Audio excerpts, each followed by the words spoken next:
Good morning, students. Today I am going to discuss with you about measurable and non-measurable learning outcomes.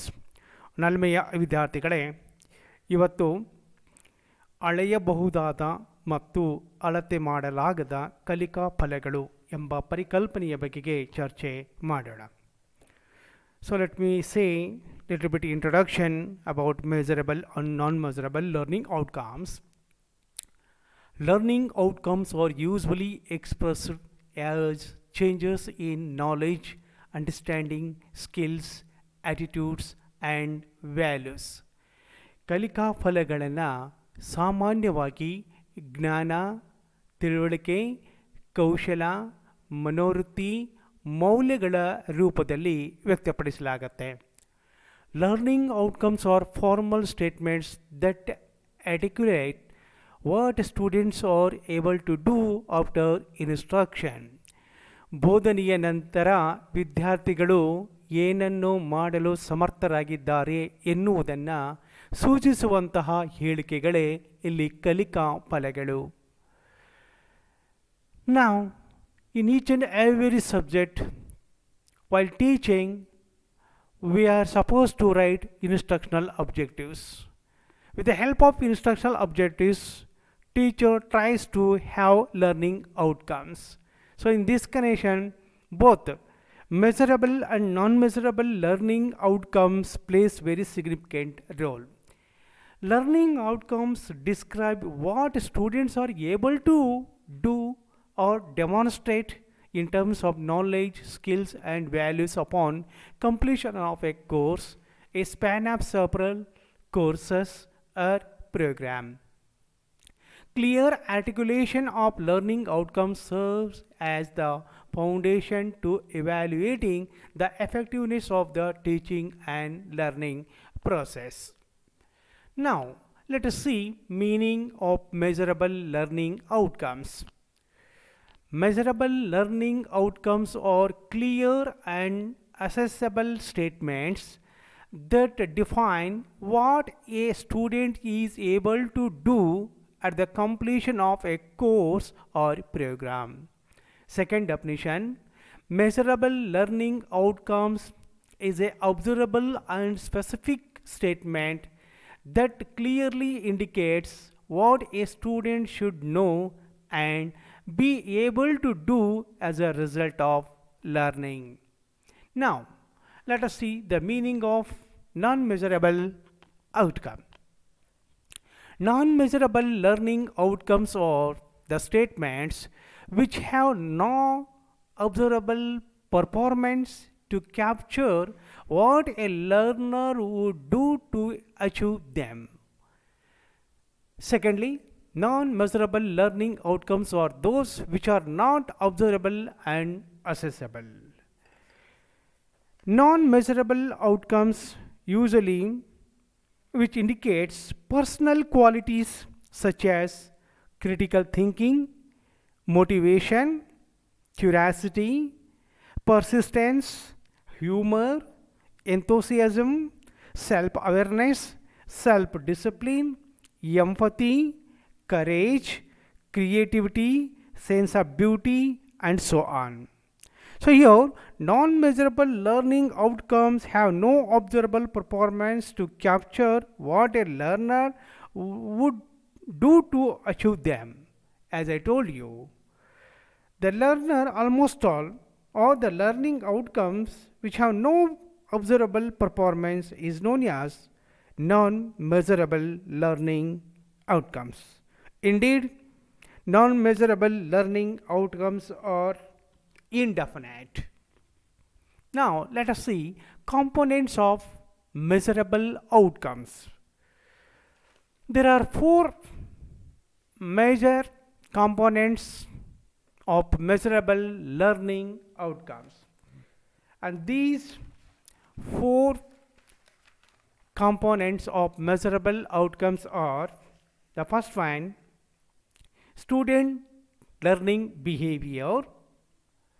Second one is specific action verbs, and the third one is appropriate assessment methods, And the fourth one is desired performance criteria. The first one, that is student learning behavior. Here, learning outcomes are about what students are able to demonstrate upon completion of a course or a span of courses or a program. So here, when learning outcomes are not about what the instructors can provide, but what the students can demonstrate. So here, usually learning behavior, student learning behavior may be observed. Secondly, specific action verb. So here, while writing learning outcomes, it is essential to use simple, specific action verbs to describe what students are expected to demonstrate. Then here we can refer Bloom's taxonomy. So in a Bloom taxonomy, we can say that Bloom's taxonomy, he has classified objectives in 3 domains, and those 3 domains are cognitive domain, affective domain, psychomotor domain.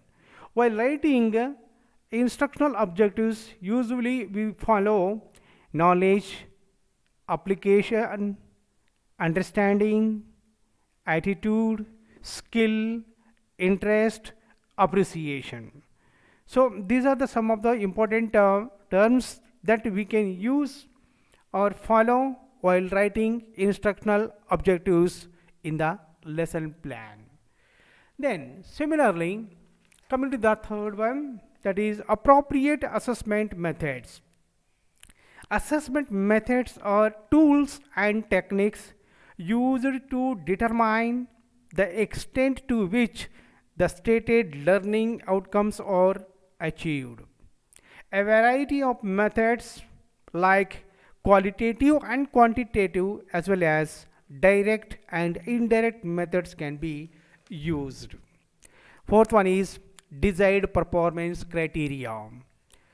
It is very important to select suitable performance criteria which express in specific and measurable terms. So these are the 4 important components of measurable outcomes.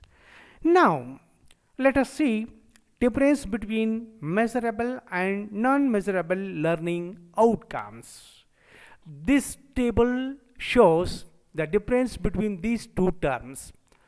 The first one is, it is specific and definite, whereas non-measurable learning outcomes is not specific and it is almost all indefinite. Secondly, measurable learning outcomes are observable, whereas non-measurable learning outcomes is not observable. Thirdly, it can be measured with specific instruments, whereas there is no specific instrument to measure non-measurable learning outcomes.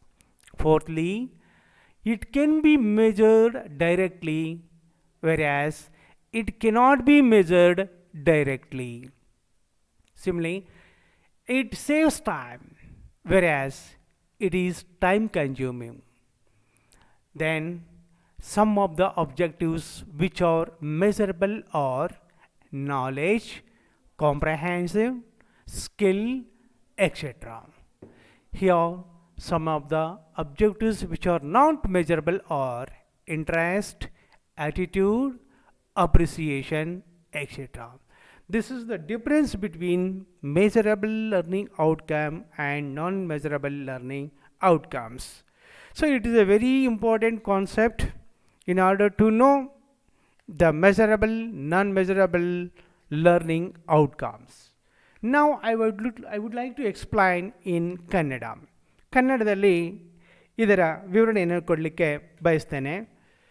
So ಮೊದಲನೇದಾಗಿ ವ್ಯಾಖ್ಯೆಯನ್ನು ನಾವು ನೋಡುವುದಾದರೆ, ವಿದ್ಯಾರ್ಥಿಯು ಒಂದು course ಅಥವಾ ಕಾರ್ಯಕ್ರಮವನ್ನು ಪೂರ್ಣಗೊಳಿಸಿದ ನಂತರ ಏನನ್ನು ತಿಳಿದುಕೊಂಡಿದ್ದಾನೆ ಮತ್ತು ಏನನ್ನು ಪ್ರದರ್ಶಿಸಬಲ್ಲ ಎಂಬುದನ್ನು ನಿಖರವಾಗಿ ಅಳೆಯುವ ನಿಟ್ಟಿನಲ್ಲಿ ವ್ಯಾಖ್ಯಾನಿಸಲ್ಪಟ್ಟ ಹೇಳಿಕೆಗಳೇ ಅಳೆಯಬಹುದಾದ ಕಲಿಕೆಯ ಫಲಗಳು.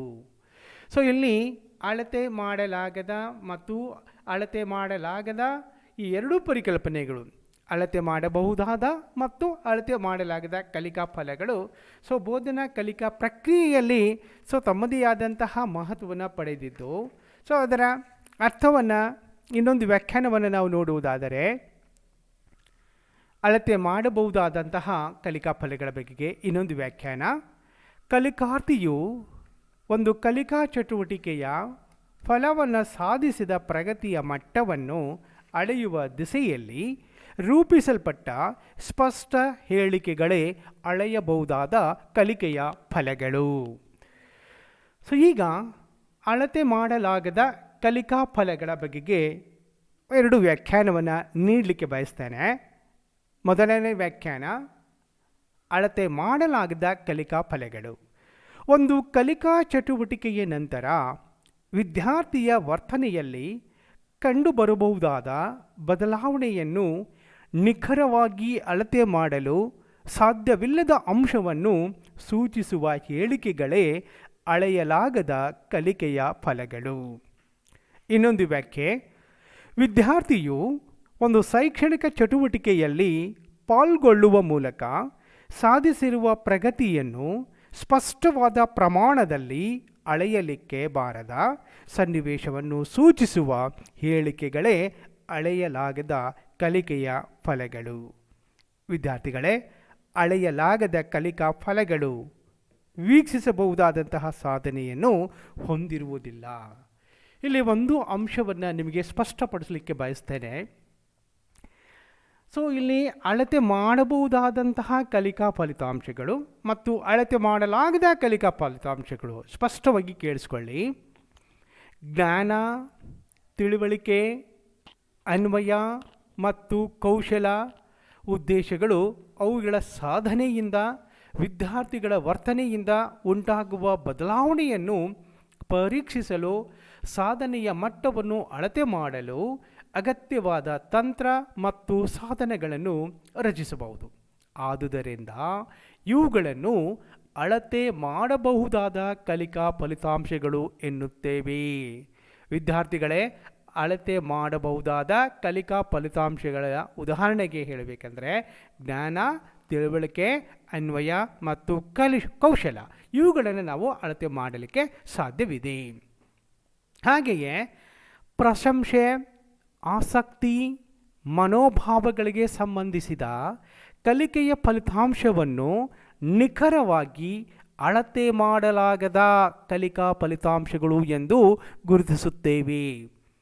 ಮತ್ತೊಮ್ಮೆ ಹೇಳ್ತೇನೆ, ಪ್ರಶಂಸೆ, ಆಸಕ್ತಿ, ಮನೋಭಾವಗಳಿಗೆ ಸಂಬಂಧಿಸಿದ ಕಲಿಕೆಯ ಫಲಿತಾಂಶವನ್ನು ನಿಖರವಾಗಿ ಅಳತೆ ಮಾಡಲಾಗದ ಕಲಿಕಾ ಫಲಿತಾಂಶಗಳು ಎಂದು ಕರೆಯುತ್ತೇವೆ.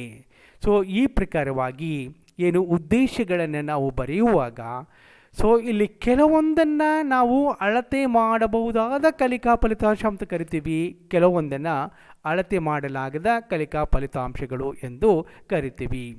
ಇಲ್ಲಿ ಬ್ಲೂಮ್ಸ್ ಟ್ಯಾಕ್ಸಾನಮಿ ನಿಮಗೆಲ್ಲ ಪರಿಚಯ ಇದೆ. ಇಲ್ಲಿ ಬ್ಲೂಮ್ಸ್ ಅವರು ಈ ಉದ್ದೇಶಗಳ ವರ್ಗೀಕರಣವನ್ನು ಬಹಳ ಸ್ಪಷ್ಟವಾಗಿ ಮಾಡಿದ್ದಾರೆ. ಅವರ ಒಂದು ಬ್ಲೂಮ್ಸ್ ಟ್ಯಾಕ್ಸಾನಮಿ ಅಥವಾ ಬ್ಲೂಮ್ ಅವರ ವರ್ಗೀಕರಣ ಶಾಸ್ತ್ರದಲ್ಲಿ ಇಲ್ಲಿ 3 ವಲಯಗಳಲ್ಲಿ ಉದ್ದೇಶಗಳನ್ನು ವರ್ಗೀಕರಣ ಮಾಡಲಾಗಿದೆ. ಭಾಳ ಸ್ಪಷ್ಟವಾಗಿ ಹೇಳಿದ್ದಾರೆ ಬ್ಲೂಮ್ ಅವರು. ಆ 3 ವಲಯಗಳು ಯಾವುವೆಂದರೆ ಜ್ಞಾನ ವಲಯ, ಭಾವನಾತ್ಮಕ ವಲಯ, ಮನೋಕ್ರಿಯಾಜನ್ಯ ವಲಯ. ಈ 3 ವಲಯಗಳನ್ನು ನಾವು ಕಾಣ್ತೀವಿ. ಜ್ಞಾನ ವಲಯ ಕಾಗ್ನೇಟಿವ್ ಡೊಮೇನ್, ಎರಡನೇದು ಭಾವನಾತ್ಮಕ ವಲಯ ಅಫೆಕ್ಟಿವ್ ಡೊಮೇನ್, ಮೂರನೆಯದು ಮನೋಕ್ರಿಯಾಜನ್ಯ ವಲಯ ಸೈಕೋಮೋಟರ್ ಡೊಮೇನ್. ಇವೆಲ್ಲವುಗಳನ್ನು ಕೂಡ ವರ್ತನ ಅಥವಾ ಕ್ರಿಯಾಪದಗಳನ್ನು ಆಯಾ ಉದ್ದೇಶಗಳಿಗೆ ಅನುಗುಣವಾಗಿ ಬಳಸಿಕೊಂಡು ಬೋಧನಾ ಉದ್ದೇಶಗಳನ್ನು ರಚಿಸಿಕೊಂಡು ಅವುಗಳ ಆಧಾರದ ಮೇಲೆ ಕಲಿಕಾ ಫಲಗಳನ್ನು ನಾವು ಪರೀಕ್ಷಿಸಬಹುದು ಮತ್ತು ಅಳತೆ ಮಾಡಬಹುದು. ಸೊ ಈ ಮೂರೂ ವಲಯಗಳಿಗೆ ಅನುಗುಣವಾಗಿ ಉದ್ದೇಶಗಳನ್ನು ಇನ್ನು ಸುಲಭವಾದಂತಹ ರೀತಿಯಲ್ಲಿ ನಾವು ನಮ್ಮ ಪಾಠ ಯೋಜನೆಯನ್ನು ಬರಲಿಕ್ಕೆ ಬಳಸ್ಕೊತೀವಿ. ಅಲ್ಲಿ ಹೆಚ್ಚಾಗಿ ಬಳಸುವಂತಹ ಪ್ರಮುಖ ವಲಯಗಳಿಗೆ ಸಂಬಂಧಪಟ್ಟಂತೆ ಉದ್ದೇಶಗಳೆಂದರೆ ಜ್ಞಾನ, ತಿಳುವಳಿಕೆ, ಅನ್ವಯ, ಕೌಶಲ, ಮನೋಭಾವ, ಆಸಕ್ತಿ ಮತ್ತು ಪ್ರಶಂಸೆ. ಇವುಗಳನ್ನು ಹೆಚ್ಚಿನ ಪ್ರಮಾಣದಲ್ಲಿ ನಾವು ಬಳಸ್ತೇವೆ. ಸೊ ಇಲ್ಲಿ ಪ್ರಮುಖವಾಗಿ ಪಾಠ ಯೋಜನೆ ಬರೆಯುವಂತಹ ಸಂದರ್ಭದಲ್ಲಿ ಇವೆಲ್ಲ ಅಂಶಗಳನ್ನು ನಾವು ಗಮನದಲ್ಲಿಟ್ಟುಕೊಂಡು ಕಲಿಕಾ ಫಲಗಳನ್ನು ಅಳೆಯುವಂತಹ ಒಂದು ಪ್ರಕ್ರಿಯೆಯಲ್ಲಿ ತೊಡಗಿಕೊಳ್ಳಬೇಕಾಗತ್ತೆ. ನೆಕ್ಸ್ಟ್, ಇದಾದ ಮೇಲೆ components of measurable learning outcome, ಅಳೆಯಬಹುದಾದ ಕಲಿಕಾ ಫಲಗಳ ಘಟಕಾಂಶಗಳು. ಇಲ್ಲಿ 4 ಘಟಕಾಂಶಗಳನ್ನು ನಾವು ಗುರುತಿಸಬಹುದು. ಒಂದನೆಯದು ವಿದ್ಯಾರ್ಥಿಯ ಕಲಿಕಾ ವರ್ತನೆ. ಅಂದರೆ ಕಲಿಕಾ ಫಲಗಳು ವಿದ್ಯಾರ್ಥಿಯು ಒಂದು ಕೋರ್ಸನ್ನು ಪೂರ್ಣಗೊಳಿಸಿದ ನಂತರ ಅವನಲ್ಲಿ ಕಂಡುಬರಬಹುದಾದಂತಹ ಅಪೇಕ್ಷಿತ ಬದಲಾವಣೆ ಅಥವಾ ಕಲಿಕಾ ವರ್ತನೆಯನ್ನು ಅದು ಪ್ರತಿಬಿಂಬಿಸಬೇಕು.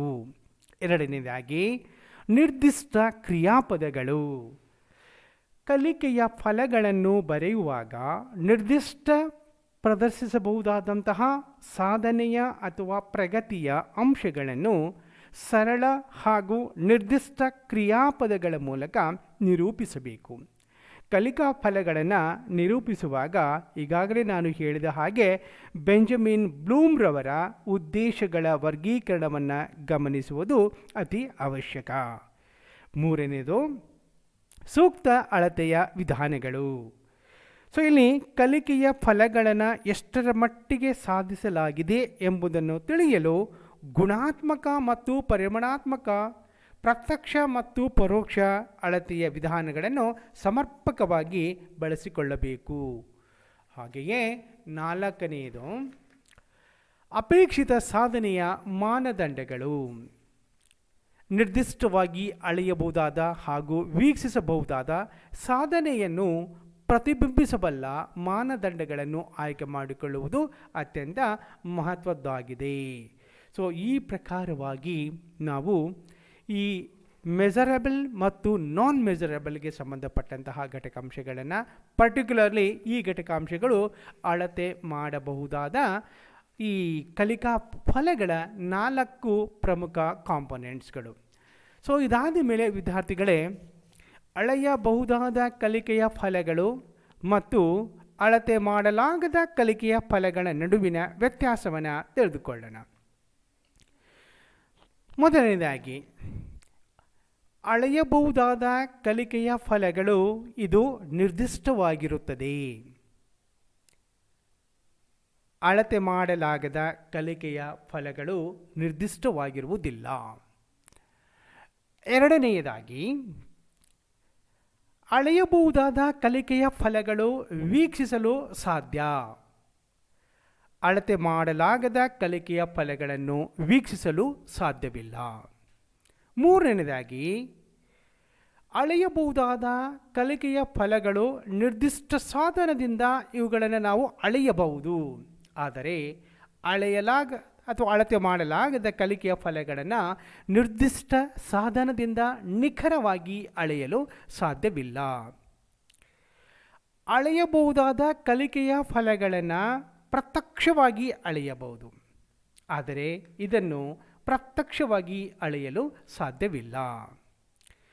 ಅಳೆಯಬಹುದಾದ ಕಲಿಕೆಯ ಫಲಗಳು ಸಮಯದ ಉಳಿತಾಯವಾಗತ್ತೆ, ಆದರೆ ಅಳತೆ ಮಾಡಲಾಗದ ಕಲಿಕೆಯ ಫಲಗಳನ್ನು ನಾವು ನೋಡುವಾಗ ಹೆಚ್ಚು ಸಮಯ ತೆಗೆದುಕೊಳ್ಳುತ್ತದೆ. ಕೊನೆಯದಾಗಿ ಅಳೆಯಬಹುದಾದ ಕಲಿಕೆಯ ಫಲಗಳು ವೀಕ್ಷಿಸಬಹುದಾದ ಮತ್ತು ಅಳೆಯಬಹುದಾದ ಕೆಲವು ಉದ್ದೇಶಗಳೆಂದರೆ ಇಲ್ಲಿ ಪ್ರಮುಖವಾಗಿ ಜ್ಞಾನ, ತಿಳುವಳಿಕೆ, ಕೌಶಲ. ಹಾಗೆಯೇ ಇಲ್ಲಿ ಅಳೆಯಲಾಗದ ಅಥವಾ ಅಳತೆ ಮಾಡಲಾಗದ ಕೆಲವು ಉದ್ದೇಶಗಳೆಂದರೆ ಆಸಕ್ತಿ, ಮನೋಧೋರಣೆ, ಪ್ರಶಂಸೆ. ಸೊ ಈ ಪ್ರಕಾರವಾಗಿ ಅಳೆಯಬಹುದಾದ ಕಲಿಕೆಯ ಫಲಗಳು ಮತ್ತು ಅಳತೆ ಮಾಡಲಾಗದ ಕಲಿಕೆಯ ಫಲಗಳ ನಡುವಿನ ವ್ಯತ್ಯಾಸವನ್ನು ನಾವು ಗಮನಿಸಬಹುದು. So my dear students, indeed learning outcomes almost all which describes what students are able to do or demonstrate in terms of, as I told you, knowledge, skills, and almost all values and so on. So, clear articulation of learning outcomes serves as a basic in order to evaluate the effectiveness of the teaching learning process.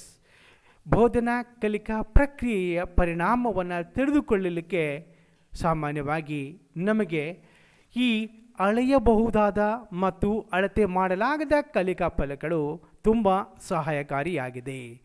So, my dear students, in today's class, we have discussed two important terms, that is measurable and non-measurable learning outcomes. So, as I told you, learning outcomes are usually expressed as a changes in knowledge, understanding, skills, attitudes, and values. So, in this way, for a teacher, learning outcomes which helps in order to realize or achieve the instructional objectives in a most effective way. With the help of effective teaching, certainly we can have good qualitative learning outcomes. So this is about measurable and non-measurable learning outcomes. Thank you.